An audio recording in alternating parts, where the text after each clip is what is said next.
Welcome to the American Intelligence Media. My name is Douglas Gabriel, and I'm with Michael McKibben today, and we are going to discuss whether the Brits are really our friends, and particularly were the Brits working with the Germans and IBM during World War II? It seems as if the evidence is preponderantly so. We want to talk about Little Kim, the British ambassador to the United States, and the recent cable leaks showing that he has called Donald Trump inept, incapable of doing anything, and basically criticized everything he ever did. But he did say that Trump can get reelected. So we're going to talk about Little Kim today. And again, you amaze me.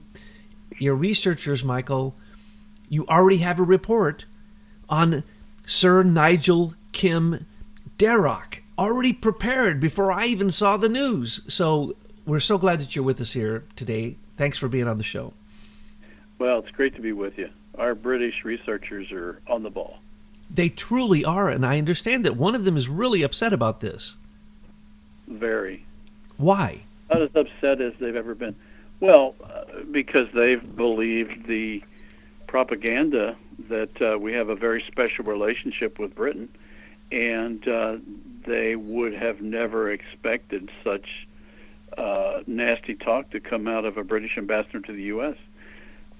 So when he heard it, he was livid.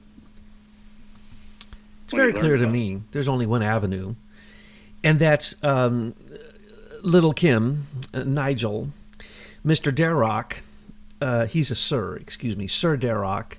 Sir Kim. Sir Kim.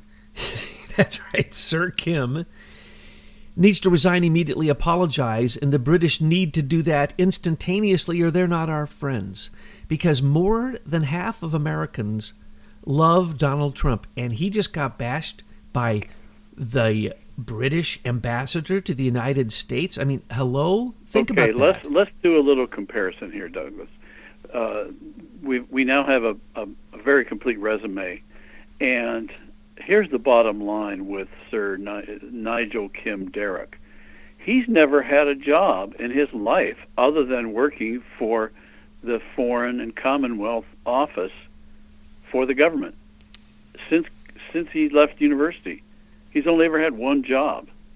So he's not qualified to comment on anything related to our president, who's already proven himself to be successful. But this guy isn't the only thing he's successful at is following the orders of his handlers, who appear to be the British Privy Council. Now, he was a national security advisor to the top people in Britain, so we know that this man is in with the Privy Council. We know that he's a friend of Sir Lord Malloch Brown. We know that he has to be, because he's a sir, right? So he's been knighted. So he's part of this peerage lineage thingamajig where they have to swear allegiance to the Queen and to the Privy Council, and you can't talk about the Queen's business. The second you're made a knight, you join an organization that is the globalist imperialistic desire of Cecil Rhodes to control the world and make it Anglo-American. Or yes. So some would say Anglo-Saxon. And I sure didn't want to. I have really resisted believing that, but every time we dig up another British peer involved with the Trump-Russia hoax, it's getting clearer and clearer and clearer that the British Privy Council is controlling what goes on in America, and it appears that Robert Mueller backed off on the Trump-Russia hoax when his British handler Arvinder Simbai was outed by various researchers. Oh yeah, absolutely. And what we are seeing here is really, we've been saying it again and again. Betsy says it the best. I can't use her words, but I can certainly say that the monarchy of the United Kingdom is a sham. It is a cover for the greatest insider group that has ever existed in history. Mm-hmm. And what they have as their agenda is, we can talk about when we go to the next topic, which is IBM and their relationship with the National Socialist Party, with Hitler, basically, during World War II. But if we go back, we need to look at the fact that the history of Little Kim shows that Little Kim, this peerage, this monarchical step and fetch it boy, is basically the same story we see with all of these peerage holders. They get put in these jobs. Yeah. They are not qualified for these jobs. They do a terrible job, and nothing ever comes of it. They just move to the next one. And well, so, let's talk about qualifications. He graduated from college or university in 1975 in biology, or he had a Bachelor of Science in Zoology from Durham University and Hatfield College. He immediately went from there to the diplomatic service in the Foreign and Commonwealth Office, and that is the only employer he's ever had in his whole career right up to the present time. So how can we put any credibility or put any stock in anything this guy has to say? He's clearly, I'm going to use a very vernacular word, he's a suck-up. He's a suck-up for the powers that be. I was thinking kiss ass myself, but I wasn't going to say it on air because I don't know if I can get away with it. But yes, that's exactly what he is. He's a Privy Council suck-up. Period. And he, at one point, was in charge of the news for all of Britain or the entire United Kingdom. He was the Foreign and Commonwealth Office head of the news department from 1998 to 2000. Now, keep in mind, that was during the Bill Clinton setup for what became the U.S. Patriot Act. So he was their top spy in charge of propaganda for the whole planet. So now we have two more British peers. Now we're running Facebook communication. Sir Nick Clegg and Lord why do I keep Richard forgetting his Allen. name? Lord Richard Allen, yes, in England. And so why do we have all of these British peers suddenly taking over various aspects of our communication in this country? The answer is obvious. They're in charge. They have been in charge. We never won the first American Revolution, but right now Silicon Valley is controlled really by the bigger interests. And the bigger interest in this case are the people who answer to the Privy Council because they control elections through Optech and the election machines and through Lord Malloch Brown. When he was second in charge of the United Nations, what did he do? He set this up all over the world. Okay, can I stop you there? Because in as we have learned to do with these folks in Britain who have pulled together this timeline, you first put together a timeline because these people usually have very long resumes. They've got lots of fancy titles, and they've been all over the world, and they've done 10 times more things you possibly have time to do. So we first have to get their timeline put together and then see where the connections are with other people we know about. Well, this one went from the diplomatic service.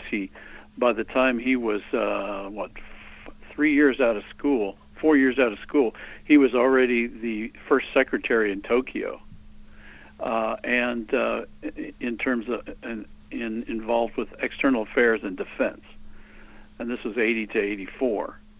And then he served in a number of positions, including being the private secretary to the Minister of State for the Middle East. Then, in 89, which would have been 10 years after he's out of university, he's the first secretary for the Foreign and Commonwealth Office in Rome. And then from 90 to 97, he became the British permanent representative to the European Union. Now, how in the world does this guy's background qualify him to have all these titles and be making decisions on policy for the lives of certainly everyone in Britain and the Commonwealth, but now it appears he's also making decisions for us in the U.S. And then by 97, he's got a CMG honor, which is a companion of the Order of St. Michael and St. George. Well, as we're learning now, that is sort of a training wheels appointment that occurs to see if the person is going to do what they're told and move forward, and he must have, because he then became the UK permanent representative to the EU, And then here's the clincher. From 98 to 2000, he was the head of the news department, which means he was running propaganda for the whole planet. And this was right at the time when we went to Chandler and we discussed protecting our intellectual property invention for what is now called social networking. And this was at the same time we saw Sir Geoffrey Patty making his moves on the British Intellectual Property Institute, and he had already founded Serco, and they were beginning to move the Serco operation to Washington. And Serco today has has had over 5,000 contracts, many of them with the U.S. Naval Intelligence. So, and by the way, why Navy? Because Britain in World War I ruled the seas, and wireless in the Navy world is how the Navy around the world relies on keeping in touch with their home office. So the Navy has always been at the center of wireless communications around the planet. And FYI, Serco probably has more contracts than any other vendor with the U.S. Naval Space Wars program. So then we go on, and he holds all sorts of European Union top positions, including Director General for the European Union Affairs with the Foreign and Commonwealth Office. And then he becomes a UK cabinet minister under Tony Blair, and then he's knighted in 2008. And there's the clincher. That's when his head goes on the wall at the Privy Council. They've got him for life. That's me talking. And then here's the next clincher. This is the smoking gun. From 2007 to 2009, at the Foreign and Commonwealth Office, he worked closely with Lord Mark Malloch Brown, who was the Minister of State for the Foreign and Commonwealth Office. So, in other words, he worked directly for Mark Malloch Brown. Then, from 2012 to 2015, he was the National Security Advisor for the David Cameron government, which made him the equivalent of Condoleezza Rice under, not Condoleezza Rice, Susan Rice under the Obama administration. And then from 2015 to now, he's U.S. ambassador to the UK ambassador to the United States. So here we see somebody who is being pushed forward, no doubt doing what he's told, and he gets every position you can think of. And now he's sitting there in secret cables, trashing our president. This guy doesn't have qualities to collect garbage. Excuse me for being so blunt. No, it's true. And it shows the real qualities. He's the highest they have. He's Lord Malloch Brown's protege. He's the propaganda king of Britain, of the United Kingdom, and for affairs, anytime the word affairs is used, and he is the permanent assignment to the European Union from Britain. Correct. Who is ever permanent in anything? That shows the power this man has. And first off, you asked some questions in what you just said and implied some others, and I'm going to answer them. How can he be what he is? He's an idiot. He's got a blank mind. He's like a Mark Zuckerberg. All he does is he is Mockingbird. He is a parrot. And he has to be that because he is giving the example of what we have in America as the senior executive service. You simply do what you're told. Yes. It doesn't matter. If they tell you you have to convince people the sky is red, then that is your job and you will do it no matter what. Now remember, this man, when they say affairs, that means intelligence. Tony Blair, intelligence. Lord Malloch Brown, intelligence. This is the insider intelligence of the Privy Council that directs even the Parliament. And who is really there in that Privy Council, whose name is not on the list? That's George Soros. So the Five Eyes is being given, the Five Eyes direct access to all American intelligence is given to this joker. Because why? He's the British ambassador to the United States. Of course, we share everything. It's the Five Eyes. He gets everything. He has complete query access for NSA. Okay? This guy said he liked Trump to get the job. He got the job. And then what did he do? He bashed him. He said Trump was not intelligent. He was insecure, that he was unstable, that he couldn't do anything. Well, in 2016, he said in an interview that he thought Trump's victory was historic and impressive. Then in 2018, he told a British newspaper that he always found Trump to be absolutely charming. And then now in these secret cables, he's potty mouth. Under the auspices of secret or national security, this is what goes on. Okay, if he is bashing the president who is elected by the majority of Americans, then he needs to get out of America and take any other Brits with him that are doing likewise. And we need to remember they're not our friends. And Five Eyes, poke out all the other four eyes. Just leave America. Well, can I interject there, Douglas? I have lots of friends in England, so I consider the English my friend. What I see here is something else. This is not the nature of the people that I worked with for 6 years when we lived in England, and 2 of my children were born there. This is not the true nature of the British people. The only people who know this is a group of power mongers. These are the Privy Council members, and the British people don't know anything about this, because if they did, then the Privy Council members would have broken their vow, wouldn't they? No one who is part of this in Britain can speak of it, because it is against the law. You cannot speak about the Queen's business. The Queen owns the Bank of England. In addition to the Queen's business, the trail goes right back to the 1946 agreement among the spies on the U.S. and British side, and they took an oath called an ultra oath, which said they had to take the secrets of the system, the intelligence system that they were creating after the war. They had to take those secrets to their grave. That's how serious the commitment was to the secrecy.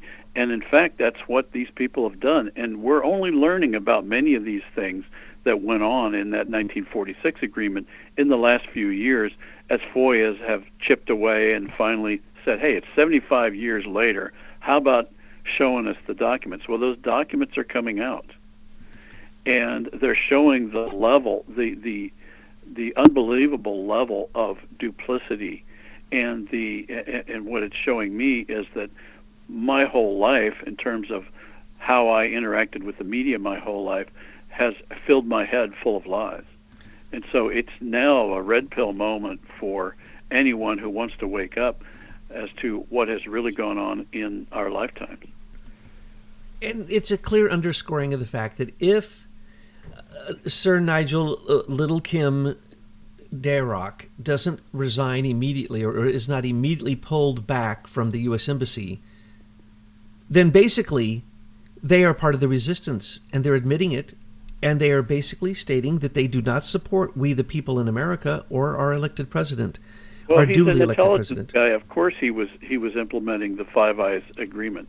I mean, that's got to be a given. He's got top secret, above top secret clearance. He certainly knows about the Five Eyes agreement. Therefore, he knew about the 46 agreement, and he's in Washington helping implement it. He's a spy, plain and simple. You've never heard his name. You never heard him say a word. I doubt he's ever spoken to Trump. I doubt he's ever done a thing. But one thing's for sure. The British invasion of America through, is it Sir or Lord Nick Clegg, Sir Richard Allen, and George Soros through the Atlantic Council and the Cambridge Forensic Investigation Lab, Digital Investigation Lab, which is the new AI that is controlling Facebook, and then... You mean the one in Canada? It is also in Canada. It's already been put in place in Britain. It's been put in place in the European Union, as well as 10 other fact checkers. Well, if it's in Canada, you can assume the whole Commonwealth, including Britain, because that's another thing we've noticed. One of the games they play, instead of setting operations up in America, they'll set them up in Canada. All the time. Look at Entrust. The crypto keys are... Right. The crypto keys for our NSA, our military, DoD, all of it were given to a Canadian company called Entrust. Why? Because they have a nice name and because they speak with a British accent, so it's okay, and they're Five Eyes, and, that's what we do.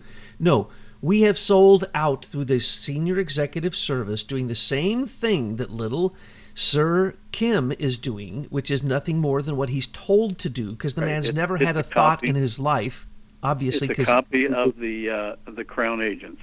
Exactly.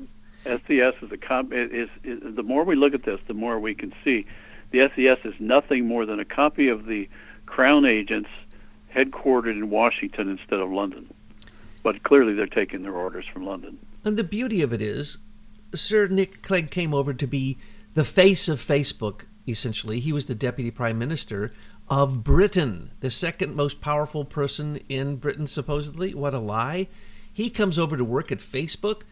Facebook that doesn't pay taxes, Facebook that's not American, Facebook that says it's centered in Silicon Valley, Facebook that lies and says Mark of the Zuckerbeast founded Facebook. Lie, lie, lie. Look at the CIA's life log. Look at DARPA's projects, and you'll see that all of the social media were all controlled by DARPA, ARPA, and they worked directly with IBM Eclipse Foundation. Now, we recently found something most amazing. Most amazing, because you have the entire history of everything to do with the IBM Eclipse Foundation down to the day. But recently I found some revisionist history that they have rewritten the entire history of the IBM Eclipse Foundation so that they could write leader technology in their theft of those trade secrets, patents, IP. Trade secrets, we'll call them. They stole the trade secrets directly from a government agent who was James Chandler, and from a prior government agent who was still a top secret security past director of the ASA, General Freeze. We have them attacking you in the same exact way that we now see that they send over the top propagandist, the person in charge of affairs, that means counterintelligence, who's trained by Lord Malloch Brown in the Privy Council, to carry out George Soros's in the Atlantic Council's takeover of what can be squelched from free speech in Facebook, and then through Eric Smith, also through Google, basically Google, Alphabet, YouTube. All of them are now being controlled by the same artificial intelligence, they say, that controls it in Europe, which has stopped all free speech. So what we're talking about here is this man, little Sir Kim, needs to realize that his free speech that was only given in a secret way back to his cronies in Britain should be the noose around his neck, and he should get out. And we should remember that that is what they're all about. So IBM became in 1933-34 through, what's his name, Thomas Watson. It became an international company. It started off as an American company, but then it went international. And then they got the Hollerith cards, which were basically based upon what were the cards that would run weaving and textile mills. And on this card would be the entire pattern for that particular piece of textile. It could even be a picture. It could be a beautiful picture of anything. But they put the holes in it, and then those holes would tell the machine what to do. Well, that was then put into electronics with the Hollerith card. And that's the IBM punch card. I used to work on the IBM punch card machines and punch that out, and I even worked on the machines before that. And so that card, if you do anything wrong to that card, it messes up the entire program. You might have to run a stack of those things 5 inches high, but if one single card has one single hanging chad or any problem, the whole program wouldn't work in those days in the early 70s. So IBM, I loved IBM. I worked on the IBM 360, and then when I went into the military, I worked on IBM everywhere because IBM and GE are the monopoly of the intelligence community at that time. So what Ohio State had the IBM 360, and I spent many a night waiting for my stack of cards to run, and then if you had one mistake, you had to go rerun it. Yeah, or if you put one single chord in the wrong hole in the unit record equipment or the tabulation machines, the whole thing wouldn't work, and you'd have to undo the whole thing and start all over again because you made one mistake.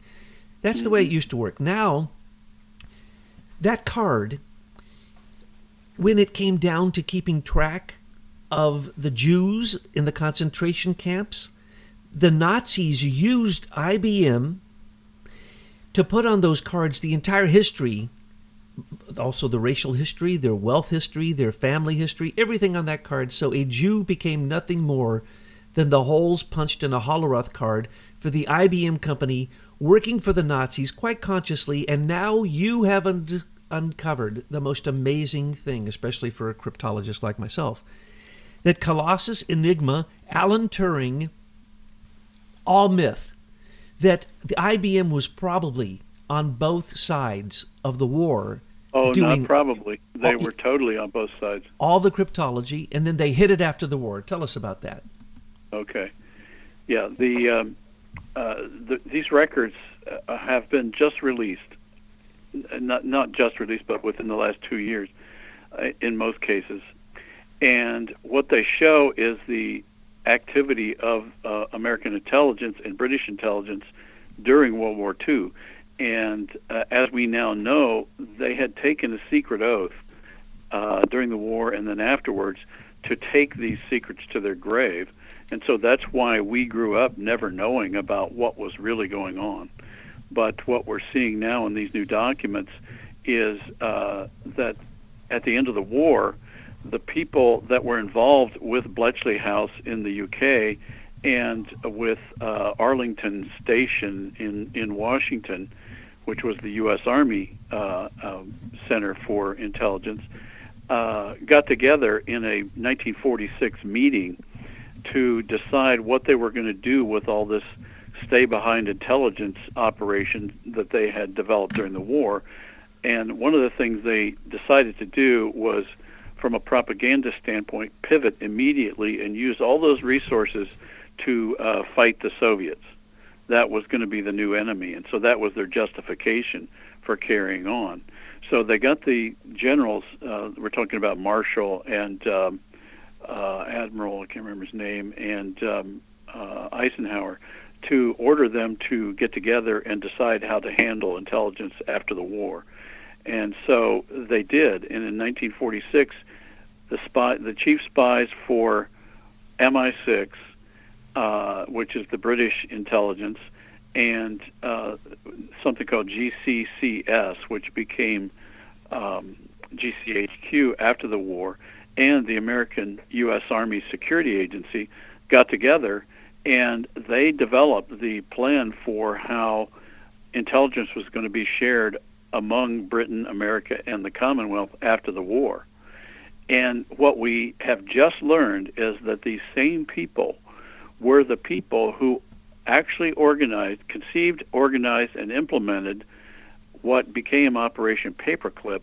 And there was another operation called TICOM, T-I-C-O-M, in which they sent agents to various parts of Italy and Germany to basically take control of their cryptology and cryptoanalysis records and interview their people.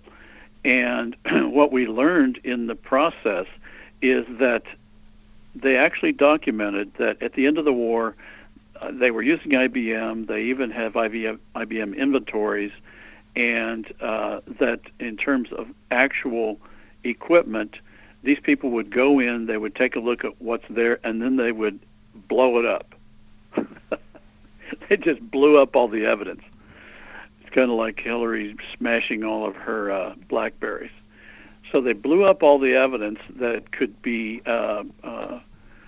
reveal the duplicity that IBM had obviously engaged in by supplying the German side, the Italian side, the British side, the American side. They were supplying all sides of this thing. And the overarching activity was on each card. You talked about those cards. Each card was to be the identity of an individual. So they tracked people by a card.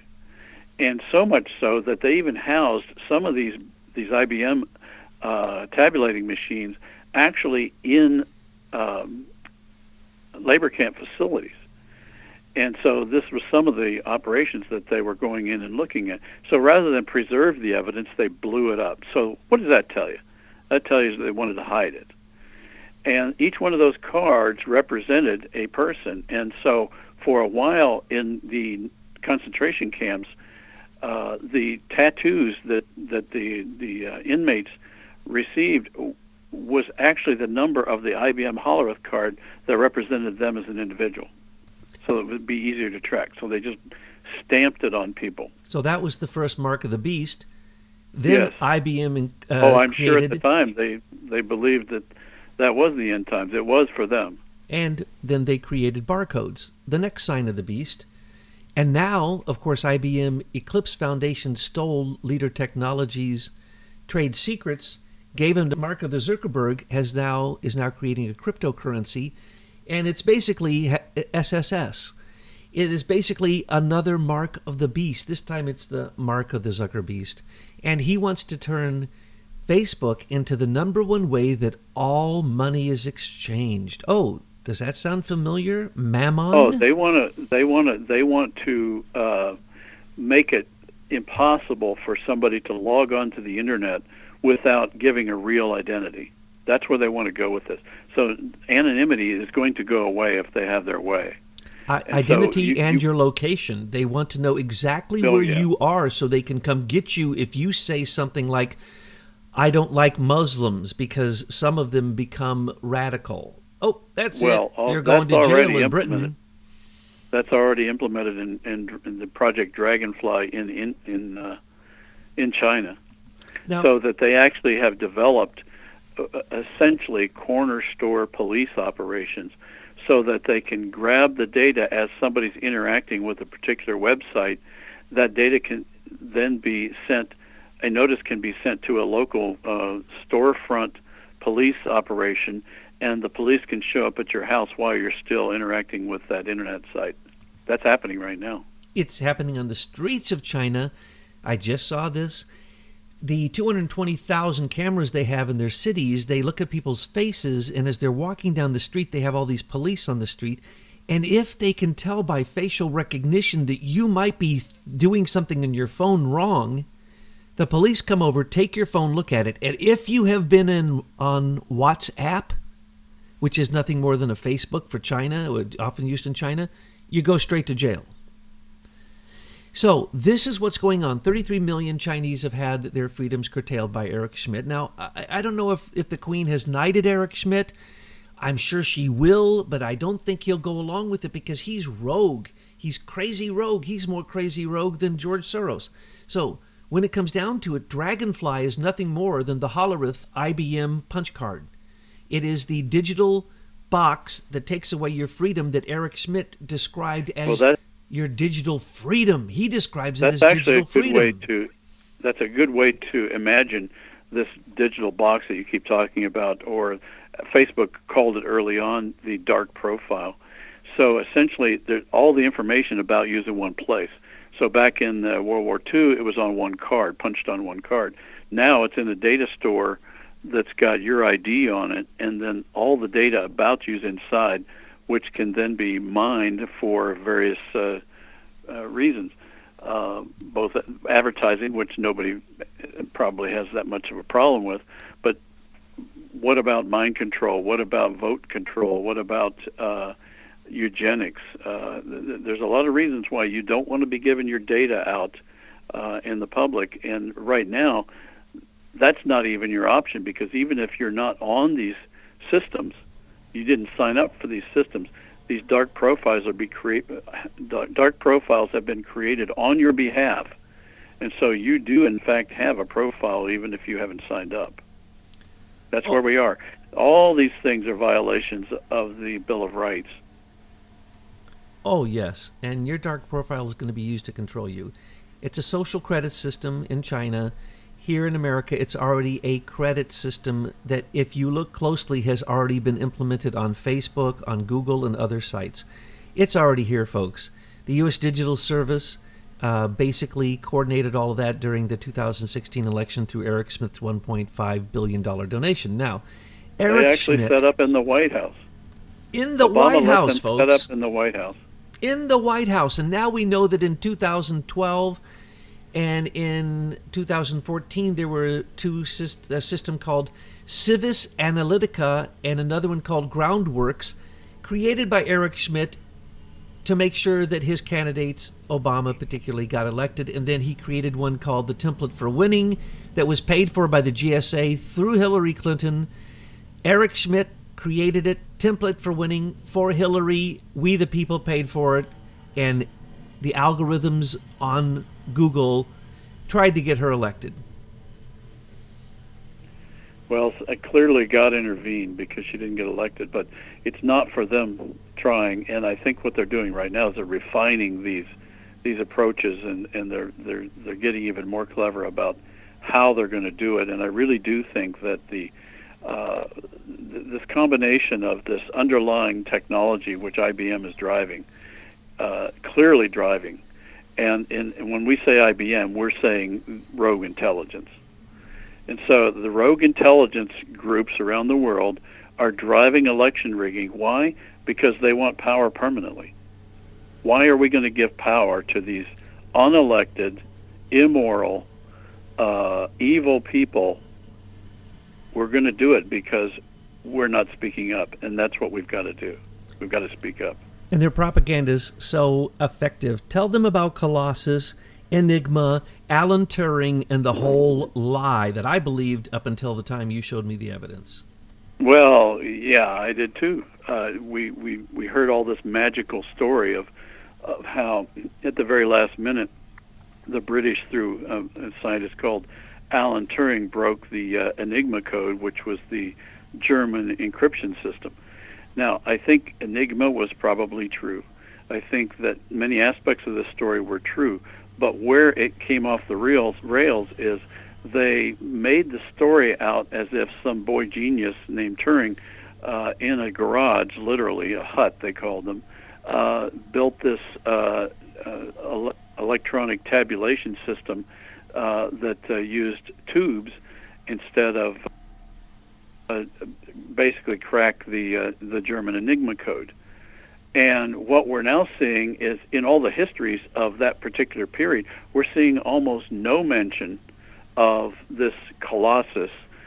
Okay, in reading the histories that are coming out about Bletchley House and the activities to crack the German encryption called Enigma, is that it's likely that we can't put any stock in any of the histories that have been written, because what we're learning is that certain key people coming out of that activity were in fact the historians appointed to tell the story.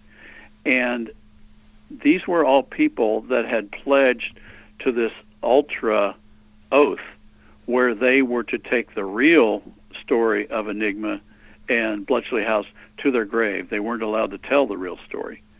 So we're still having to put together the pieces. And one of those key pieces we were looking at was, what was IBM's involvement with Bletchley House? And in the process, what we learned is that IBM was on all sides of this, and in fact, IBM was heavily supplying the Germans and the Italians all the way through the war. And in fact, there was an assessment that occurred after the war in a project called TCOM, where they actually said in their documents that the German operation was equivalent to the American operation, and it was all based on IBM technology, mostly IBM and some NCR. But in all those discussions, there's almost no reference to this idea of a Colossus computer built in one of those huts by Alan Turing.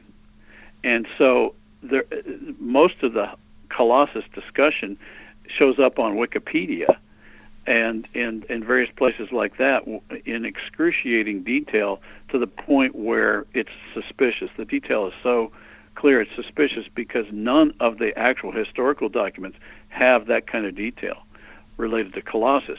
But they do have that kind of detail related to IBM and the inventory of systems that the Germans and the Italians were using, and verification that the American system was equivalent.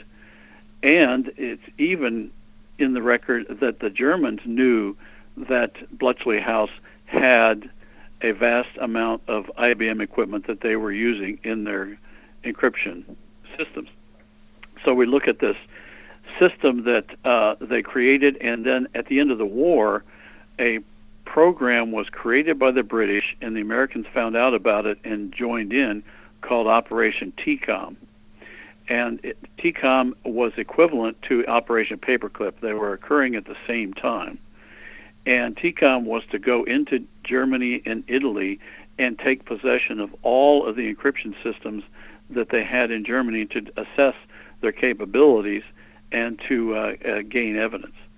And one of the most telling things about their real agenda was a description of how they would go into these IBM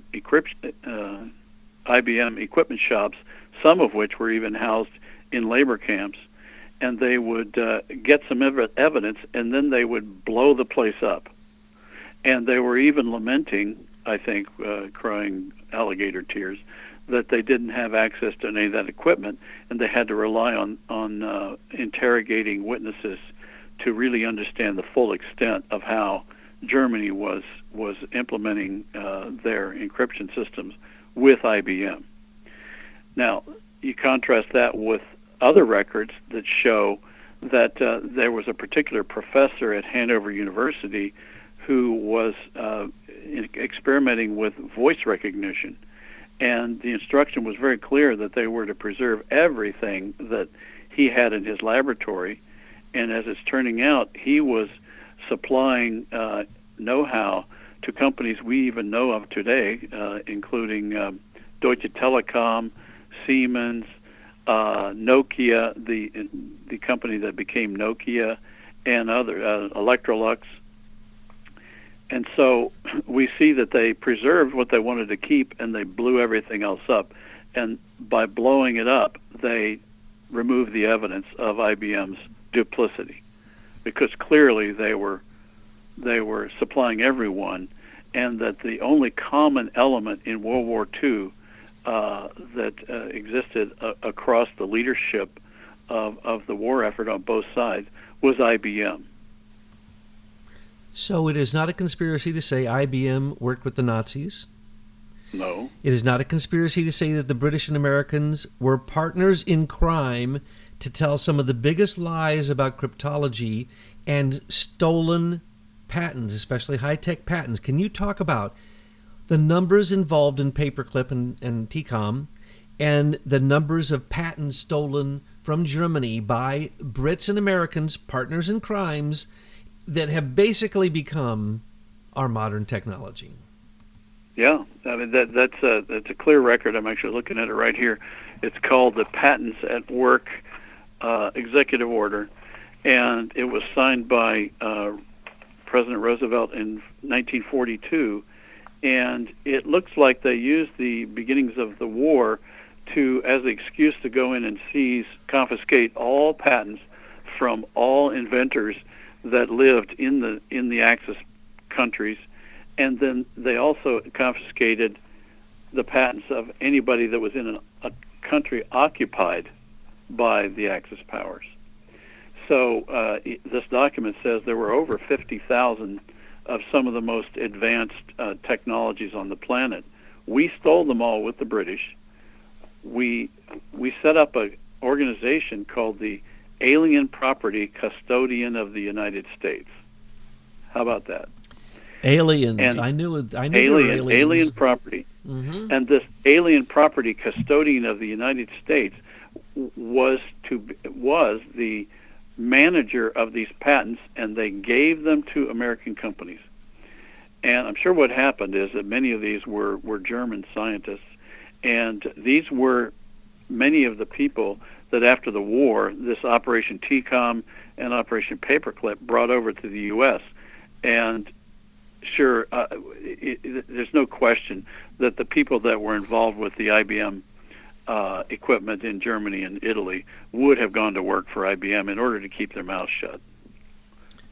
Well, I like to think IBM as insidious behavioral modification, or 1,000 other monikers I have for them, because I worked for them and I saw the way that it was. It was a monopoly. They could do nothing wrong. They always got the contract. No bid contracts. That's just the way that it works. And what we see is them working for the Nazis on both sides, and then the big fat lie told by our partners in crimes, the Brits along with us, set up for the British Serco company to continue to steal our patents, weaponize them and take them from inventors. Why? Because they're British and maybe it's more legal there than here. I don't know, but we have documented it quite thoroughly. So the prototype for this type of theft happened after World War II, going in with TCOM, paperclip, stealing all those patents, came to roost right here in our own patent office in America. So the prototype for stealing your trade secrets by the IBM Eclipse Foundation had already happened back in the 40s. Oh, yeah, they were very practiced in it. And so when I met Professor Chandler, one of the odd things he said, we thought it was a little different. He said he turned down a position on the Supreme Court in order to protect the intellectual property of the United States. But now, looking back through this lens of history, this alien property custodian of the United States were 50,000 confiscated patents that were the property of the United States, not of the inventors. So it was a play on words. I thought that he was saying that he was there to protect inventors. No, he was actually there to protect the stolen property of inventors that the United States had confiscated. And his little high-tech cabal, which was organized through Rose law firm in Arkansas with the Clintons and with Mueller there and with Comey there and with just the whole gang. It's the same old story. So recently, I don't remember why, I started researching the IBM Eclipse original project, and that's what they now call it. They lie. Revisionist history by the IBM liars. And remember, the bigger the lie, the easier it is to accept. Five Eyes are our friends. Lie. Big lie. The British are our helpers. They like us. They're here to, continue our independence and freedom. Lie. Big fat lie. Much, much easier. If you look at the statistics, if you look at the evidence, you'll see that the Brits are like our number one enemy.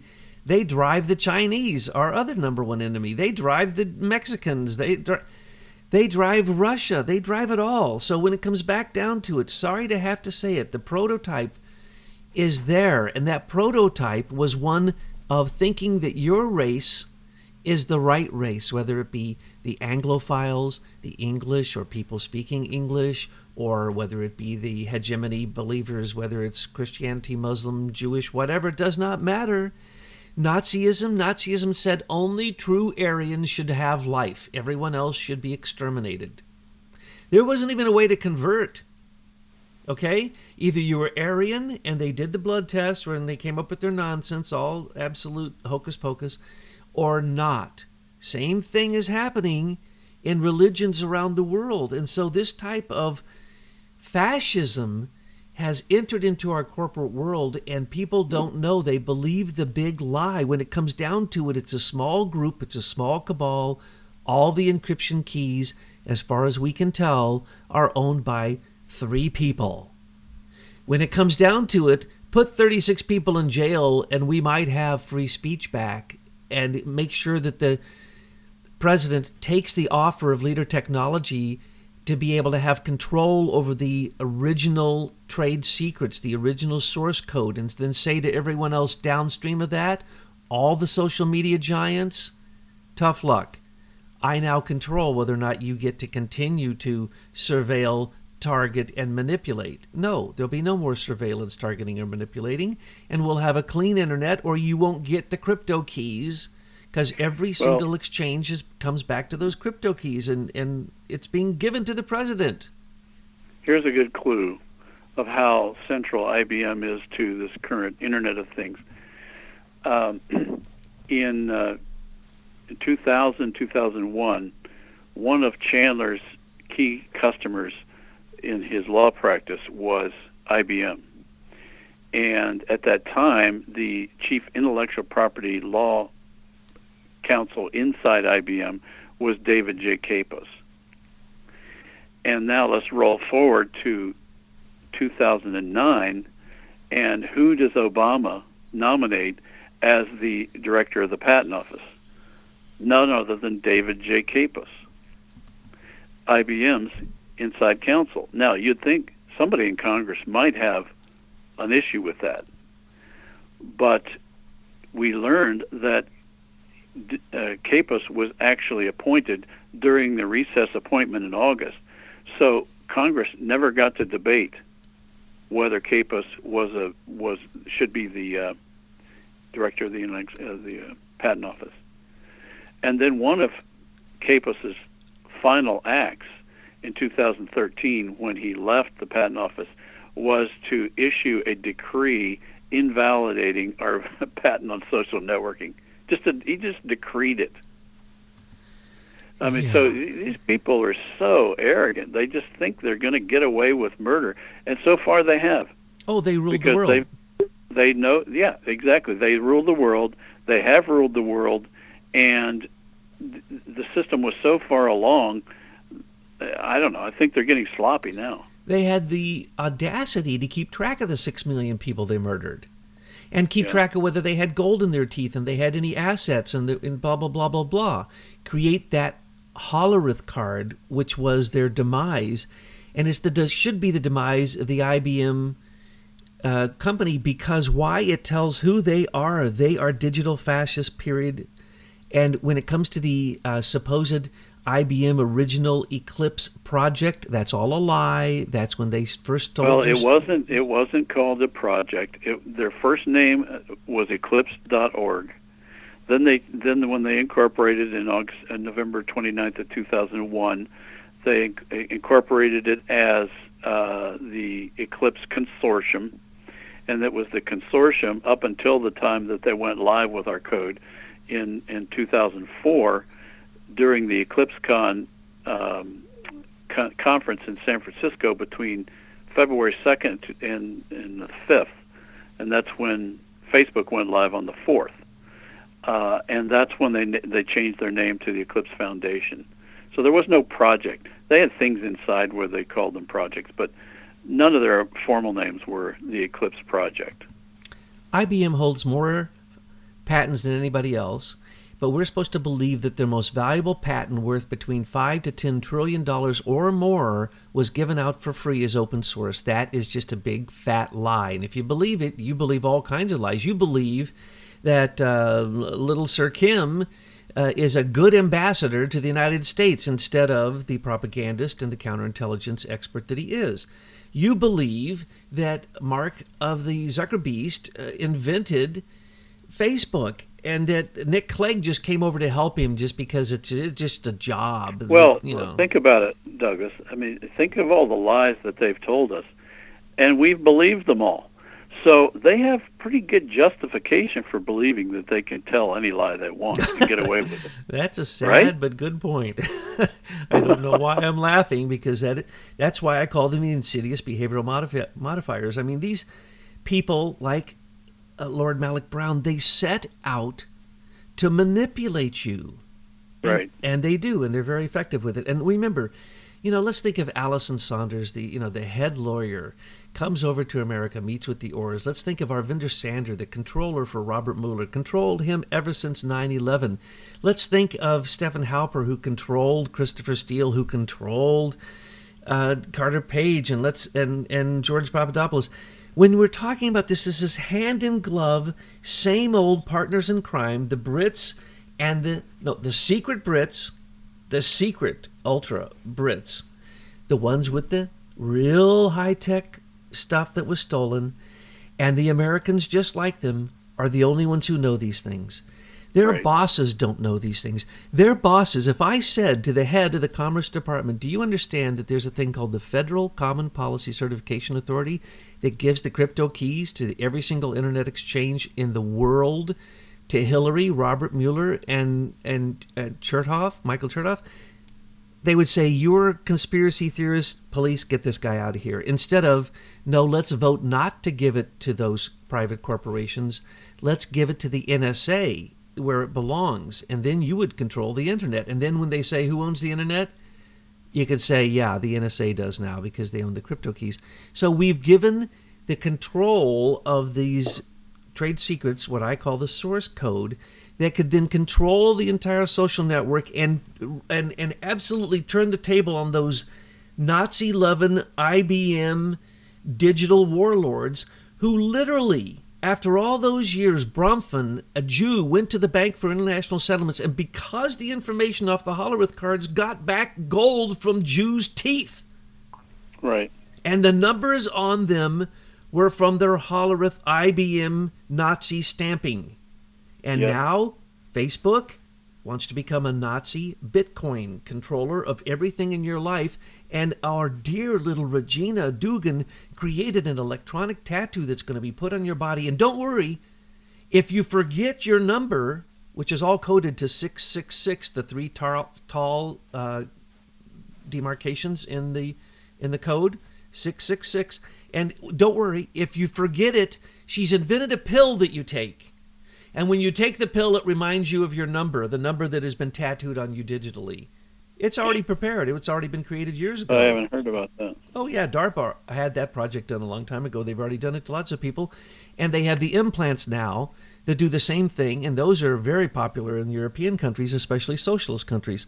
So what we're talking about is IBM Nazis have entered into social networking to continue the weaponization of every high-tech stolen patent that we have heard of since the beginning of World War I. Yep. That's sad. That's a sad thing. That's the evidence. That's hard evidence. Good news is, July 11th, if Trump does what we told him to do, which is to take the offer of Leader Technologies, have control over the original trade secrets, he will win the day. Well, Douglas, you've been saying that for a couple of weeks, and our shareholders certainly appreciate the advocacy. But I have to give a shout out to you and Betsy. You won an award last week. Did you know about that? Did you know about this? I did read the reward. I think you did. Mm-hmm. BuzzFeed just trashed you. Congratulations. As a conspiracy site, to think. As a hit site, yeah. You know, conspiracy site no longer has that ring of fake news. They are fake news. So to be called a conspiracy site by fake news means we're real news. It's real simple. Congratulations. Thank you so much. And by the way, I just want to say, I hope that the people that we haven't found really behind IBM really meet their maker and meet the responsibility for what it is that they've done, which is basically attempt to catalog all humans so that they can decide who lives and who dies. I have to share with you that one of our shareholders has lost half of his family in the Holocaust, and they were killed in Auschwitz, definitely Auschwitz, and there may have been a couple other death camps. And so half his family made it out, the other half died. And his family's business was confiscated on Kristallnacht, the night of the shattered glass, when they started confiscating Jewish property and businesses. So this is very personal to him and his family, and to us. And I have actually been to those sites. I've been to Auschwitz, and I've seen the level of depravity that occurs when human beings that get into positions of power start abusing that power and turning it on their own citizens. And it is a place we don't want to go. I mean, I was working in the Soviet Union during the height of the Cold War, during the Brezhnev era, working with dissidents and Christian and others. And the system, the communist system that they had developed, the central planning system where the government is your nanny, had failed so badly that these 5-year plans that they created were just a joke. And the more they tried to centralize and empower people, the more the human spirit emerged. And in the end, the Soviet tanks pulled out of Estonia after something called the Singing Revolution. And it showed the power of human beings to take control of their lives, even in the face of what most considered an overwhelming Soviet military presence. The fact is, they crumbled from within, and it was the courage of individual human beings that turned the tide in that war in Poland with Lech Wałęsa, with Solidarity, and we can do it too. We have to do this. We can do it. Have to do this. We can do it. The concentration camps aren't on our southern border for children.